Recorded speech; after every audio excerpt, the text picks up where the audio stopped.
What does all of this mean as far as Luke Walton is concerned as the coach of the Lakers? Unfortunately, I already said that I felt that he was going to go coach LeBron James for one season, and I believe that's still to be the case. You agree with that? Yeah, I can't say that I completely agree. I believe if they finish the season strong, they get everybody healthy. If they get to the second round, you would be a fool to hire one or to fire one of the best young coaches in the NBA. The other thing that comes into my mind here, we all talked about the debacle that was the Paul George thing from an LA side, that they blew that. In some ways, maybe it winds up being the best thing that could have happened to them. You'd rather have Anthony Davis than Paul George, right? Or no, you probably could have had both.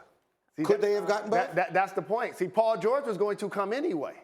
So if they could have found a way to get him from Indiana, assets now you would have had LeBron and PG for AD to come play with. Okay. This is why you got to do it now, because you didn't make that deal happen. Really quick, if they were to, let's say, move away from Luke Walton, who do they go get? Like, who's somebody? That's the issue, and that's always been my issue with the whole Magic Johnson, Rob Pelinka thing. Is like, listen, when Luke, and we already know that they caved the pressure because look at what they did to go get Lonzo Ball, right? They got Lonzo Ball. He probably wasn't the best player in the draft, but the UCLA, the dad, all that hype. If Luke Walton was winning 25 in a row, right, after coming off a championship the year before and coached the greatest regular season team in NBA history, Magic Johnson and Rob Pelinka would have felt pressure to hire him, and then he would have been their guy. There is no young NBA coach that's coming up.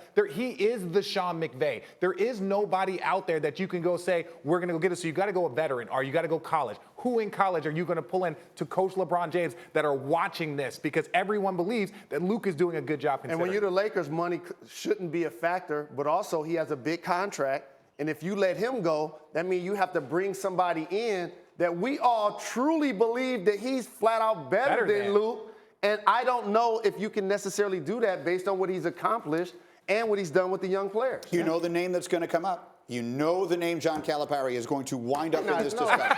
He's in our studio later this week. We're going to ask him Calipari on does not. Thursday. He's got a good thing going. He will not do that. He's got a good thing going. But you will ask him on Thursday, right? Excuse me. Who was Anthony Davis's college coach again? I can't remember now. Coach Cal put 50% of the NBA. Fair enough. Okay.